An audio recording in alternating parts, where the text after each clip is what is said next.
Hello and welcome to ZSL's Wild Science podcast. I am Monni, a researcher at the Zoological Society of London's Institute of Zoology, and today we will be talking about conserving the mountain chicken. Now, I'm not going to lie, when I first started work at ZSL some years ago, I heard a lot of talk about this mountain chicken, and at the time, coming primarily from a mammalian ecology background, and frankly, being German and taking pretty much everything literally, I kind of expected this mountain chicken to be, well, an actual chicken. So imagine my surprise when it instead turned out to be a giant frog.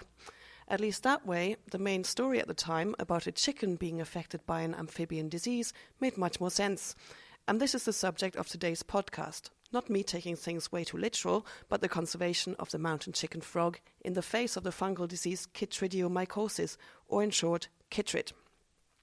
Now, amphibians as a group are overall far more threatened than other vertebrate groups such as mammals and birds, and one of the reasons for many of the precipitous declines we have seen recently is this chytrid disease.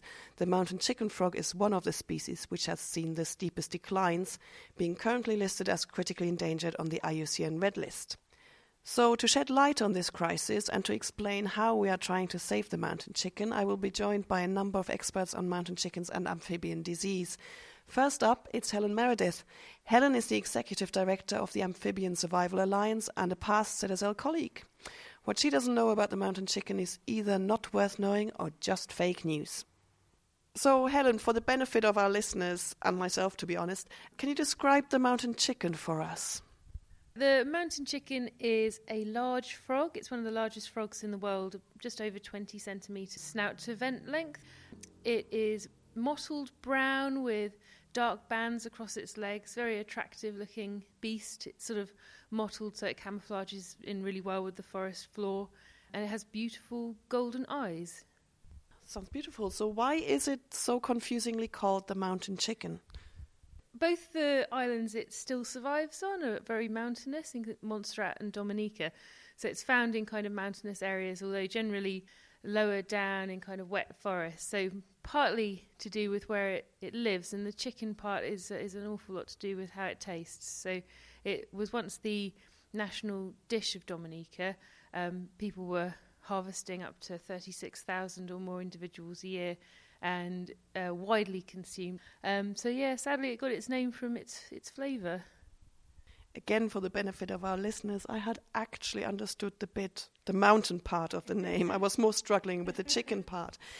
So what, in a nutshell, is the basis for the species current listing as critically endangered on the IUCN Red List? So it used to exist in a number of islands across the Lesser Antilles in the Caribbean, and it gradually went extinct from those due to things like deforestation and over-harvesting. So it now has really rather a small range. Both the islands it's on are extremely volcanic. Apparently, Dominica is about 1% the size of the UK, and yet it has 9 potentially active volcanoes crammed within that area, and everyone knows the volcano Montserrat's quite active, so some of the habitat's been destroyed from that. It's also been threatened by invasive species, including rats and pigs that again affect its habitat. So it's not doing very well in the wild. So part of the critically endangered status comes from these threats, particularly disease. But a lot of the places, the zoos that work on their survival are participating in conservation breeding programs to reintroduce them back into the wild, and hoping that they will recover partly through help, but partly naturally bounce back from these disease events and become more common in the wild again. Cool, thank you, Helen. So we have already mentioned a couple of times this chytrid disease that is affecting the mountain chicken frog, but also other amphibians around the world. Professor Andrew Cunningham is a wildlife epidemiologist here at ZSL, and actually one of, if not the, discoverer of chytridiomycosis as a disease in amphibians. So Andrew, how does one go about discovering a disease in amphibians? Pretty much the same ways one would go about discovering a disease in any other type of animal. With the amphibians, we were investigating causes of apparent disappearance and declines. And so we were able to get our hands on some of these dead animals and just carried out systematic post-mortem examinations through all the body tissues to find out if anything abnormal is present. So essentially there were global declines observed in amphibians, and quite a lot of them were then linked to this disease. So what is this disease? It's sometimes referred to as chytrid fungus, chytridiomycosis. Some people call it BD. What precisely should we call it? Okay, so what this disease is, its proper name is amphibian chytridiomycosis. It's caused by a non-hyphal chytrid fungus. Now, there are many different types of chytrid fungi out there in the world. This was the first one to be discovered that infected a vertebrate. All the others tend to either infect invertebrates or are saprobes, so they just live in the soil. Some of them infect fungi or algae, but this was the first one to be found infected a vertebrate. So that was quite a novel finding, and it was given the name Batrachochytrium dendrobatidus, which is rather a mouthful, so generally people call it BD for short. I will stick with BD. I will not try and ever pronounce this word again. So how does it affect frogs and other amphibians? What does it specifically do to them? This fungus, BD, is only known to infect amphibians, and it only infects one particular part of an amphibian, and that is the keratinized tissues. Now, in larvae, like tadpoles, many species of amphibians, their tadpoles have keratinized mouth parts, and we can find the infection there. But generally, it doesn't tend to kill them, although it can stunt their growth. It's when it infects metamorphosed amphibians that the problem really occurs, and there the keratinized tissue is the skin. And this is an intracellular pathogen, so it invades into the cells of the amphibian skin.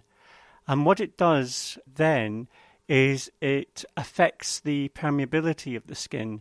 Now, the skin in amphibians, as in all animals, is really important, but in amphibians they use the skin for osmoregulation. And the infection inhibits or prevents proper osmoregulation of the amphibian, and so it loses electrolytes, which disturbs things like muscle function. And one of the most important muscles in the body is the heart. And so we think that the actual cause of death is heart attack. So is this a global problem? What are its impacts on amphibian wildlife globally? This disease has now been found in every part of the world that amphibians exist. We think this disease has been spread mainly by human activity. You might not think that amphibians are moved around the world much, but actually the amphibian trade is massive and it's unregulated. So there are no real records of which amphibians are being moved around within or between which countries. Habitat loss is probably the biggest cause of amphibian population declines, but BD is almost certainly the most important cause of amphibian extinctions currently. We think we've lost around about 200 species of amphibian in the last 30 or so years because of this disease, and there are others on their way out. Okay, thank you very much. So with me now is Mike Hudson. Now, Mike did his PhD with ZSL, Durrell Wildlife Conservation Trust and the University of Kent on the conservation management of the mountain chicken. So essentially, he is a walking encyclopedia on the species and is now working as a conservation scientist at Durrell on the next stages of the mountain chicken conservation project. So Mike, just out of interest, when you first signed up to work on the mountain chicken project, were you aware that you were going to work on a frog, or are you by now just a very frustrated birder? Someone did mention it, thankfully, yeah. Although an Antiguan newspaper did quote me as a poultry researcher at one point, so there's still confusion. Right, that's a relief. I suppose if nothing else, you had some lovely fieldwork locations to visit. Can you tell us about the two islands, Dominica and Montserrat, and what the situation of the mountain chicken is on these islands? Yes, so in terms of frogs on the island, Dominica, we think there are now around 150, 200 animals, which is a slight recovery on effectively none about 10 years ago. So there's something going on in Dominica. Montserrat's a bit more bleak, and we think there are 2 known individuals left. So how does one study mountain chickens? Okay, so in the wild, most of our time is spent walking through the forest at night with head torches, shining around, and hopefully, if you're lucky, you get a glimpse of red eye shine, which is how you see the frogs, and sometimes you'll hear them. They have quite a distinctive whooping call. And when we've caught them, we measure them, lots of essential measurements, lengths, weights, etc. But the primary sort of instrument of research is skin swabbing, where we get sort of a cotton bud, a modified cotton bud, wipe it on the skin, and then we carry out molecular diagnostics. So we look at whether there's this DNA for the disease on the skin, and we can say whether or not that frog is infected. And so we work out how many frogs are infected, how badly they're infected, and what drivers are of those patterns. And that's the main sort of tool we have. So I suppose you didn't just spend all your time in Montserrat or Dominica chasing mountain chickens in the sunshine or in fact in the dark, as I learned now. There's a whole section of your work which focused on developing antifungal treatments for the frogs. Just briefly, how does one develop an antifungal treatment? So lots of other researchers have come up with these ideas, and what we did that was unique was take them from captivity where we know they work and take them into the field. But effectively, it's a bath, a wash. So we put itraconazole with water in a plastic bag and we sort of swill the frogs around, and that sort of kills the fungus in its skin, and that's the treatment. So what we did was to try that in the field, wash as many frogs as we could as regularly as possible, and see what effect it had on infection rates and mortality. So how well is this treatment going to work in practice? What's the expectation?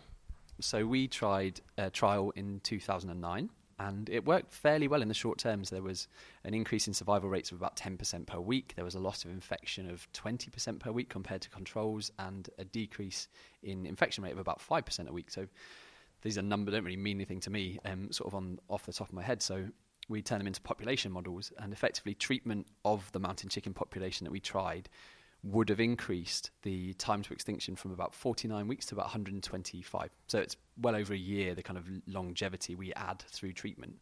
That might not sound particularly interesting because likelihood is the frog still goes extinct, but it sort of buys time for conservation. So if we don't have a facility to put the frogs in, we buy a bit of time, build a facility maybe, and then capture the frogs to put them in captivity, stop them going extinct. Lots of other sort of reasons, like we think the risk from this disease, chytridiomycosis, is seasonal. So if we were able to maintain the frogs through the high risk period, then using that tool, we might prevent extinction in the long term. Right. We are now moving along swiftly to have a look at the conservation measures taken to help this species. With me now is Christopher Michaels, who is an amphibian and reptile biologist in the herpetology section here at ZSL London Zoo, and yet another mountain chicken hero. Chris, thanks for joining us. So I suppose it's easy to think that captive breeding of frogs just requires a good terrarium and some frogs and off you go. But I would assume, though, that it's much more complicated than this. How difficult is it to breed mountain chickens? So yeah, it requires quite a lot of different factors to come together over the course of years to get any frogs, including mountain chickens, to breed. You need to understand the biology of the particular species, so that's what sort of environment it lives in, how it responds to that, and how it responds to it across the year. And that enables us to replicate the environmental cycles, for example, wet season, dry season, in order to tell the frogs it's time to breed. And apart from telling the frogs when it's ready to breed, you also need to get them into a position where they're healthy enough and are well fed enough to breed. So you need to understand what sort of environmental factors are required to maintain healthy animals, what sort of diet they require, what sort of nutrition they require, how their social structures work, and all kinds of other things about them. So you need a lot of information in order to get animals to breed. It's not just like putting a pair of mice into a cage and watching them multiply. So have any of the captive bred frogs here at ZSL made the trip back to Montserrat yet? And if so, how do you prepare a frog for a flight to Montserrat? Yeah, we have managed to send round about just over 150 frogs, I think it's 170-something animals, back to Montserrat from captive breeding programs in Europe, which is really, really good. And yeah, it's a long way to send the frogs. You need to make sure they're packed carefully. So the problem with mountain chickens is they're big and they have a big jump on them. And if a mountain chicken gets scared, the first thing it does is it jumps. So if you put a big frog in a small box and scare it by moving it, what they can do is jump against the side, and they can really, really damage their faces by jumping into the side of the box. So what we do is we contain each animal in a wet cloth bag, usually a pillowcase or similar, which is then tied up, and each of those is then nestled within packing material in a crate. And that means that the animal isn't able to hurt itself, but it's able to move, and it keeps them moist and it keeps them free from damaging themselves through the flight. Now, the other problem is that once they leave our temperature-controlled breeding facility, it's all kinds of different temperatures that it can be exposed to, which could be, say we exported in winter, it might be really cold between the breeding facility and the airport, but then might be warm while they're waiting to be packed, and then it might be cold again on the airport, and then they get to the Caribbean and it might get hot again. So what we also make sure we do is we really, really insulate the crates, and that means that the temperature inside stays as even as possible and suitable for them. And we also ship them with some instruments that measure the temperature throughout the journey, so we can check that the animals haven't been exposed to the wrong temperatures. And if things were to go wrong, we can also work out what happened and how we can make it better next time. But by doing all those things together, the mountain chickens usually make the trip completely happily. So if you had to convince a person in the street of the importance of the mountain chicken conservation program, what mountain chicken fact would you use to win them round? I think it hands down has to be the reproductive mode of the species.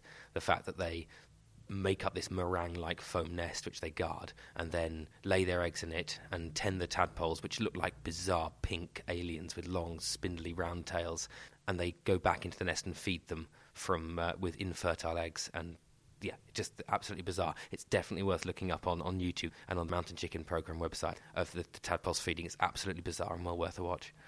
Cool, thank you very much. Our next guest is Benjamin Tapley, Curator of Herpetology here at ZSL and an all-round amphibian conservation biologist. So Ben, to start off with, my favourite fact about the mountain chicken is quite simply that it's in fact not a chicken. What's yours? My favourite fact about the mountain chicken would probably be its diet. So we know that mountain chickens can eat tarantulas and some small snakes. So quite often we see snakes eating frogs, but it's quite nice to see the frogs getting their own back once in a while. I totally agree. I'm also not hugely keen on spiders. So today we are pretty much interviewing UK researchers working on mountain chicken conservation, but surely for the project to be successful we need to engage with people in Dominica and Montserrat. So what is being done to engage people in mountain chicken conservation?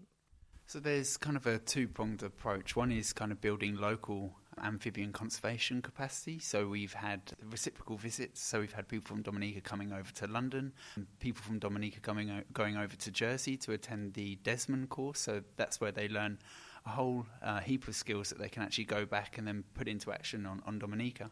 And then more widely, just raising the profile of the mountain chicken on Dominica. The species is really important as it's a cultural icon. It appears on the coat of arms. It was the national dish. It's the logo of the local bank. So everyone knows about the mountain chicken frog, but maybe not everyone is interested in conserving it. So one of our goals for the project is to raise the profile and get everyone involved and participating. So a little birdie, though not a chicken this time, told me that one of the outreach events in Dominica is a float at the Dominican Carnival. Is that right? It's true. We've had several different presences at Carnival. So the first presence we had was a dance crew, and they wore T-shirts which had the logos, "Have you seen me? Have you heard me?" So this was at the beginning of the kind of really intensive field monitoring programs. We had no real idea of where mountain chickens were on Dominica. We didn't have much money to actually survey the entire island, so we wanted to get the community involved and find out when did they last see a mountain chicken, where did they see it. So hence the T-shirts, "Have you seen me, have you heard me?" with a phone number for them to ring. And then we've had a beauty queen dressed up as a mountain chicken frog on a float going through Roseau, the capital of Dominica. So it's been really, really a useful platform for us to raise awareness about the project. Cool. Thank you very much, Ben. Right, last but by no means least, we have Sarah Louise Adams with us. She was previously a project manager of this Montserrat Mountain Chicken project, but more importantly, I was told she knows everything about washing frogs. So Sarah, my notes say that you spent 6 months washing frogs. I suppose the logical next question is, why? Well, that was actually how I first got involved with the Mountain Chicken project in Montserrat, was as a volunteer. And it was during the itraconazole trial project that Mike was talking about earlier. So this idea that we were trying to treat the frogs in situ in the peak of an epidemic wave of the BD. And so I spent 6 months spending 2 hours trekking into the middle of the forest, catching frogs. popping them in a bag with some stream water and an antifungal drug and giving them a wash. And that's basically how I used to describe my job to people, is I was washing frogs. But we gained some important results from it, as Mike said, so it was a good thing to do. Good. You were directly involved in some of the mountain chicken introductions afterwards on Montserrat. So when you found the frogs, you swabbed them to get results on, I suppose, whether they were carrying the infection or not. How did the frogs do in terms of fighting off the fungus when they were out in the field? So this was really interesting. We actually conducted 4 releases over between 2010 and 2014. We did 3 dry season releases and 1 wet season release. And there was a huge difference in the infection rate of the released frogs between the wet season and the dry season. In the dry season, we had very high levels of infection very early on. We were seeing frogs with clinical signs of chytridiomycosis. They were getting sick. We were very quickly finding dead frogs. And so it was quite evident that the BD infection was having a big impact on these frogs. And it was very similar to the epidemic wave that we saw in the wild when BD first arrived. However, the wet season was completely different. So we didn't see a single infected frog for 12 weeks after release. So for 3 months, these frogs were living in the forest quite happily with no known BD infection. And we didn't see any chytridiomycosis-related deaths either through the whole 6-month period that we were tracking these frogs in the wet season. So in the dry season, when the temperatures were cooler and it was the optimal temperature range for BD, and also all the frogs come together in the dry season because there's not that much moisture around. So we saw a massive increase in contact rates as well. All the frogs were getting cosy with each other. And so we saw a lot of BD infection in our released frogs as a result during those dry season releases. Whereas the wet season, the temperatures are a lot warmer. The temperature in Montserrat often hit about 30 degrees. And we find that with BD, once you hit those kind of temperatures, it actually dies. And so we also find that in the wet season that the frogs, there's not those contact rates. They all disperse. It's nice and wet. They don't need to be together. They disperse out of the guts where you have all these massive running streams as a result of the rain. Those frogs that were released in the wet season, we didn't see the same levels of infection rates. And that was a very important result from our reintroductions. Good. And the last question, just very briefly. What is your favourite thing about the mountain chicken frog?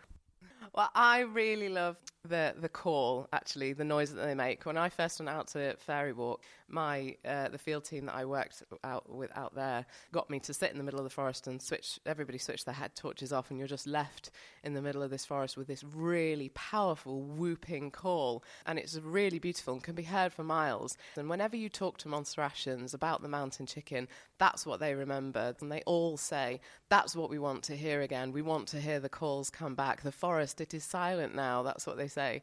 And so when you hear that one call, it just you get goosebumps because you know that there's a frog out there calling somewhere and they're hanging on. Well, thank you very much, Sarah Louise. And there you have it, the story of the mountain chicken and the amazing people trying to save this unique species. I hope, like me, you got the impression that despite the dire situation of the species, what with chytridiomycosis rife within its range and causing mortality to the frogs, there is much to be hopeful about. We have much better knowledge on how to breed mountain chickens in captivity, how to best relocate them back to the islands, how to prepare them for the potential onslaught of chytrid disease, and then there's also a great deal of awareness about the mountain chicken and its plight in the islands. However, if, like me, you are still thinking the mountain chicken is a bird, feel free to listen to this podcast a few more times. For everybody else, if you are interested in finding out more, check out Mountain Chickens on Facebook. Both the Dominican and Montserrat projects have a presence there, as does a band called the Mountain Chickens, though I believe this has nothing to do with the frogs. Thank you for listening, and until the next Wild Science podcast.